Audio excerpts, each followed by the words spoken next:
చంద్రబాబుపై వేటు వేయలేని సీఎం కిరణ్ ఏ మచ్చలేని తనను పదవి నుంచి తొలగించిన తీరు బాధ కలిగిస్తోందన్నారు. అనుచరులు అభిమానులు అనేక సూచనలు ఇస్తున్నారని అసెంబ్లీ సమావేశాల అనంతరం నియోజకవర్గంలో పర్యటించి వారితో చర్చలు జరుపుతాను అంటున్న డిఎల్తో మా ప్రతినిధి లక్ష్మీకాంత్ ఫేస్ టు ఫేస్.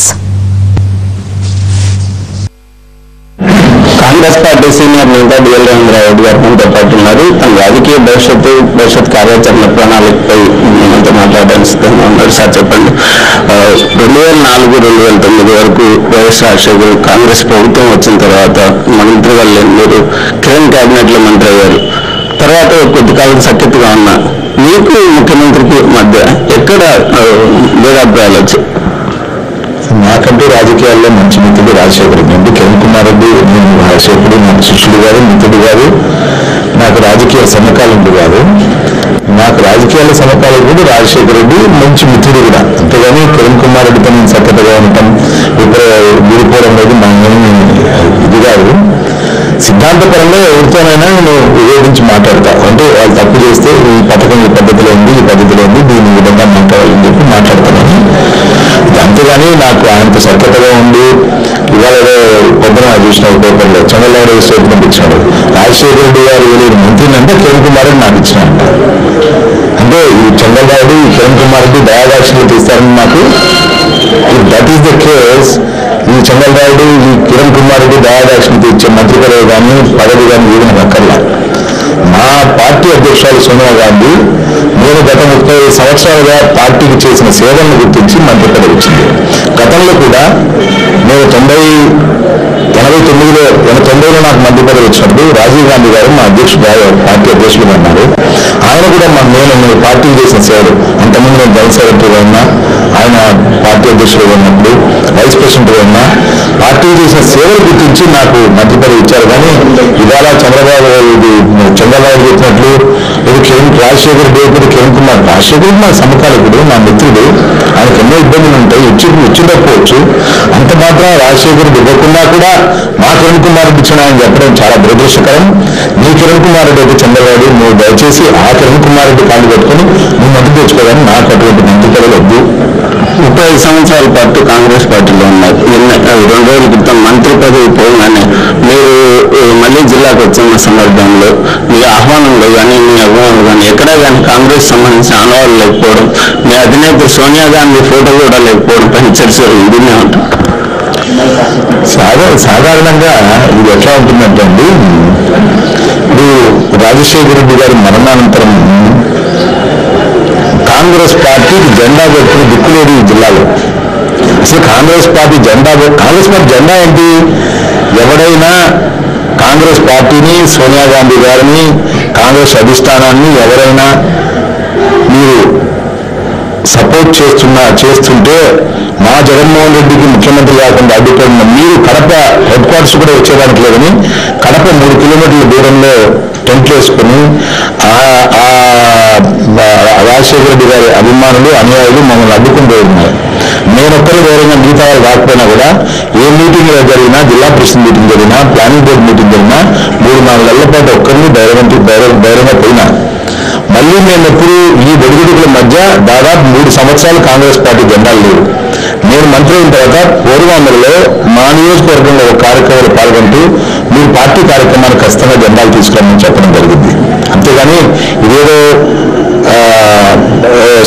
బుద్ధిపూర్వకంగా నేనేదో పార్టీ వీడుతున్నాననే ఆలోచన క్రియేట్ చేయడానికి కొంతమంది ప్రబుద్ధులు ఏమైనా ఆలోచిస్తుంటారని. కానీ నాకైతే నేను ఇండిపెండెంట్గా వచ్చినా, రాజకీయాల్లో వచ్చినా, కాంగ్రెస్ పార్టీలో చేరినా, నేను రాజశేఖర కాంగ్రెస్ పార్టీలో ప్రాణమిత్రులుగా ఉన్నాము. ఆయన చనిపోయినాడు కాంగ్రెస్ పార్టీలో ఉంటూ, ముఖ్యమంత్రిగా ఉంటూ.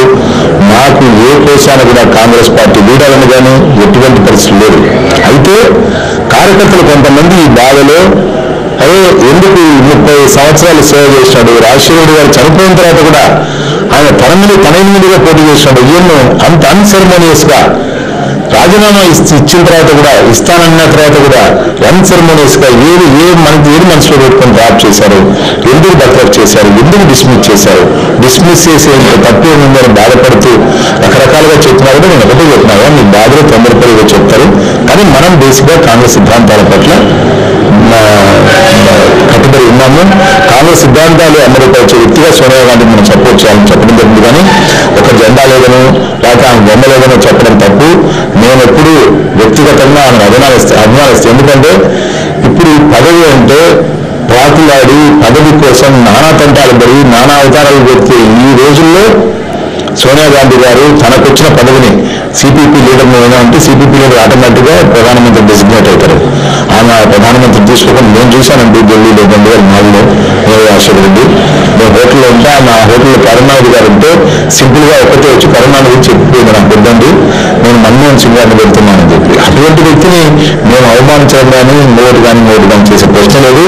చిన్న చిన్న తప్పులు ఏదైనా కాకతాళీయంగా జరిగింది కానీ బుద్ధిపూర్వకంగా జరిగే అవకాశమే లేదు. మీరు నిన్న వచ్చిన ర్యాలీలో మిమ్మల్ని ఆహ్వానించడంలో భారీ ఎత్తున వచ్చిన ప్రజలు ఉద్దేశించి మాట్లాడిన సందర్భాల్లో మీరు చాలా సందర్భాల్లో ఉద్యోగపూరితంగా మాట్లాడారు. ప్రజల నుంచి వచ్చిన రిసీవింగ్ కానీ మీకు జరిగిన అన్యాయం కానీ మీకు ఎలా అనిపించింది? నేను ఊహించలేదండి ఇంత.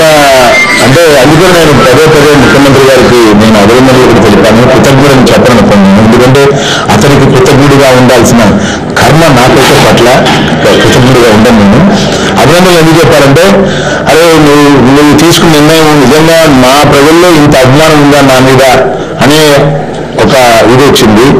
రెండవది మా ప్రజలకు అందుబాటులో ఉంటాను నేను, అది కూడా నాకు చాలా ఇష్టం. మా ప్రజల మధ్య ఉంటాం. ఎక్కడో హైదరాబాద్లో ఉండి ఈ తెలివి తక్కువ రాజకీయ నాయకుల చేతిలో ఏ అధికారం ఉంటుందో ఏ విధాన నిర్ణయం తీసుకోవాలనో ఉదాహరణ మా హెల్త్ సబ్జెక్ట్ ఉంది. ఏం చేశామంటే మేము ఏముంది గొప్పలు చెప్తున్న దానికి మీ బొమ్మ చూపించుకొని పథకాలు పెట్టుకోవడం తప్పితే కులారిల్లిపోతున్న ఈ వైద్య రంగంలో ఏం మార్పులు తెచ్చాం, ఏం చేస్తాం? ఈజీవాళ్ళు కానీ రాజీవాళ్ళకి వచ్చి దాన్ని ఆల్మోస్ట్ చచ్చిపోయే విధంగా చేస్తారు. ఇటువంటి చేసేదానికి దానిలో ఉన్నప్పుడు ఆ పదవి లేకుండా ఇంటికా ఉండడం మంచిది. మొదటి నుంచి కాంగ్రెస్ పార్టీలో సుదీర్ఘకాలం పాటు పనిచేశారు. నిన్న కొన్ని సందర్భాల్లో కార్యకర్తలు అభిమానులు ఆదేశిస్తే పార్టీని వీడే ఆలోచన ఉన్నట్లు కొన్ని సందర్భాల్లో రాజశేఖర రెడ్డి మద్దతుగా మాట్లాడుతున్నప్పుడు వైఎస్ఆర్ జిందాబాద్ అనే నినాదాలు మిమ్మల్ని వైఎస్ఆర్ కాంగ్రెస్ పార్టీ వైపు మొగ్గు చూపే విధంగా ఉన్నాయన్న చర్చ జరుగుతుంది. దీన్ని మీరే ఉంటుంది. ఇప్పుడు ఎట్లుంటుందంటే మన కుక్క మనిషిని కలిస్తే అది వార్త కాదు, మనిషి కుక్కను కలిస్తే అది పెద్ద వార్త. ఇప్పుడు ఈ చిన్న ఇష్యూ ఇప్పుడు కొంతమంది రాజశేఖర రెడ్డి అభిమానులు నా అభిమానులుగా ఉండి మీటింగ్కి వచ్చిండొచ్చు. ఎందుకంటే రాజశేఖర రెడ్డి నేను మంత్రిగా ఉన్నప్పుడు కానీ ఆయన పార్లమెంట్ ఎలక్షన్లు 89, 91, 91లో కౌంటర్ మ్యాండ్ అయిన తర్వాత 96 నేను ప్రముఖ రోల్ ప్లే చేసిన ఆ ఎలక్షన్స్లో. మేము ఇద్దరు కలిసి తిరిగినాం, నేను మంత్రిగా ఉన్నా. అట్లా రాజశేఖర రెడ్డికి సంబంధించిన వ్యక్తులు మా మనుషులు ఉండొచ్చు. ఆయన అభిమానులు ఆయన జిందాబాద్ అనకుండా జిందాబాద్ అనకుండా అనగాకు అని అంటామా? Is it fair way of dealing with people? ఏదైనా కూడా ఇప్పుడు కిరణ్ కుమార్ రెడ్డి సభలో కూడా రాజశేఖర్ జిందాబాద్ అంటారు, ఆయన అభిమానులు అంటారు, దాంట్లో తప్పులేదు. నేను వ్యక్తిగతంగా అయితే నా అభిమానులు కానీ ఎవరిని జిందాబాద్ అన్ను ముర్దాబాద్ అన్ను డౌన్ డౌన్ అని చెప్పను. ఎందుకు చెప్పానంటే కాలమే నిర్ణయిస్తుంది ఎవరు మంచి పని చేసినాడు, చరిత్రలో ఎవరు చెడ్డ పనులు చేసినాడు కాలమే నిర్ణయిస్తుంది. ఇప్పుడు రేపు కాలం నిర్ణయిస్తుంది రాజశేఖర రెడ్డి మంచి పని చేసినా, రోసయ్య గారు చేసినా, కిరణ్ కుమార్ రెడ్డి చేసినా అని. కాబట్టి దానికి వింత భాష్యం చెప్పి నేనేదో దానికి దీనికి మారే ప్రయత్నం చేస్తున్నాను. మా వాళ్ళకు బాధ ఉంది. ఆ బాధలో డెఫినెట్గా ఒకటి ఉన్నారు, కొంతమంది మైదుకూరులో ఎమ్మెల్యేకి రాజీనామా చేయమన్నారు. నేనైతే ఎమ్మెల్యే ప్రవహించడానికి కూడా నాకైతే నేను భయపడిన కూడా ఎప్పుడు కూడా సిద్ధాంతపరంగా ఉండేవాడిని. నన్ను కొంతమంది ఎందుకు మనకు ఇంత అన్యాయం చేసిన పార్టీలు 30 సంవత్సరాలు సేవ చేసిన 30 సంవత్సరాలు కష్టకాలంలో తెలుగుదేశం పార్టీ అధికారంలోకి వచ్చిన వాళ్ళు అంత సిన్సియర్గా ఉన్నారు, మీకు అన్యాయం జరిగినప్పుడు మీరు ఎందుకుండాలన్నారు. ఆదేశంలో ఎన్నో చెప్తారు. నా బాధ్యత అది. నేను మా కార్యకర్తలు నచ్చి చెప్పుకొని అయ్యా మనం చూడాల్సింది కిరణ్ కుమార్ రెడ్డి కాదు, మనం చూడాల్సింది ఇక్కడ పార్టీని కాదు, మనం చూడాల్సింది కాంగ్రెస్ పార్టీని. ఆ కాంగ్రెస్ పార్టీ అధ్యక్షురాలు సోనియా గాంధీ గారిని ఛాదసి ఆమె కోసం మనం చూడాలి, ఆమె కోసం మనం పార్టీ కోసం పనిచేయాలి. కానీ ఇక్కడ కిరణ్ కుమార్ రెడ్డి లాంటి వాళ్ళను లేకపోతే మట్కా లాంటి వీరశివారెడ్డి లాంటి వాళ్ళని చూసి మేము పార్టీకి పనిచేయాల్సిన అవసరం లేదని నా కోరిక. నేను మా కార్యకర్తలను ఆ విధంగా చెప్పుకునే శక్తి నాకుందని నేను అనుకుంటున్నాను. మార్చి అయిపోయిన తర్వాత మీరు 3 పథకాలు ప్రకటించినారు. ఫస్ట్ పథకము అమ్మహస్తమ ఇంద్రమ్మ కళలు, అమ్మహస్తము, తర్వాత బంగారు తల్లి. ఈ 3 పథకాలు అమలుకు నేర్చుకోలేదండి. సిగ్గుచేటు నా రక్తం ఉడుకుతా ఉంది. అసలు ఎవరి డబ్బు అండి? మేమందరం పేదవాళ్ళందరూ ట్యాక్స్ కడితే ఈ డబ్బులు తెచ్చి నీ మొహం చూపించుకునేదానికి, పథకం అమలే కాకుండా ఇంతవరకు అమలు కాకుండా నీ బొమ్మ చూపించుకునేదానికి నువ్వు చేసే పనులను మేము హర్షించాలనా? I don't care. నాకేమైనా పర్లేదు, ఫిజికల్గా నన్ను లిక్విడ్ చేసినా పర్లేదు, కానీ నేను నిర్భయంగా మాట్లాడాను.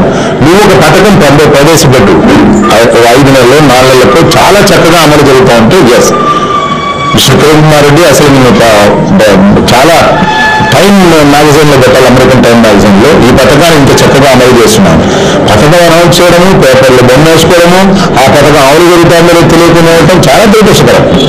ఆ పార్టీని ఇప్పుడు వీడియో ఆలోచన నాకైతే లేదు. మంత్రి నేను కోరలా, మంత్రి తీసేసింది కూడా నాకేం బాధలేదు, కానీ ఏ విధంగా తీసేసినదే బాధ. ఎందుకు డిస్మిస్ చేశారంటే పెద్ద తప్పు చేసినట్టుగా లెక్కాలి. నేను తప్పు చేయనప్పుడు నన్ను కూడా కలంకిత మంత్రిని డిస్మిస్ చేయలేని నువ్వు ఒక ఏ ఆరోపణ లేని, ఏ మచ్చ లేని వ్యక్తిని డిస్మిస్ చేసినావంటే ఏదో కారణం ఉండాలి కదా. ఏం కారణం అది? నేనేం తప్పు చేసినా? నన్ను అడగచ్చు కదా రాజీనామా తప్పు చేయకపోతే. అంత దరిద్రంగా నేను అధికారం కోసం, ఎప్పుడు పదవిలో ఉండేదాని కోసం పార్టీ మారాల్సిన అవసరం వస్తే రాజకీయాలు మానుకున్నాను. అంత పెద్ద ఇదేం కాదు రాజకీయాలు, వృత్తి కాదు నాకు. కలంకిత మంత్రులను కూడా 7,000 ముఖ్యమంత్రి ఎదుర్కోవడానికి తన సిద్ధమని, మంత్రి పదవిని పోయిన నేపథ్యంలో తనకున్న జరిగిన అవమానాన్ని చెప్పదలుచుకున్న విషయాలను ముఖ్యమంత్రిని ఉద్దేశించి మాట్లాడడం జరిగిందని, కాంగ్రెస్ పార్టీ కష్టకాలంలో ఉన్న సమయంలో కూడా తన పార్టీని వీడలేదు, ప్రస్తుతం కాంగ్రెస్ పార్టీని వీడే ఆలోచన లేదని చెప్తున్నారు.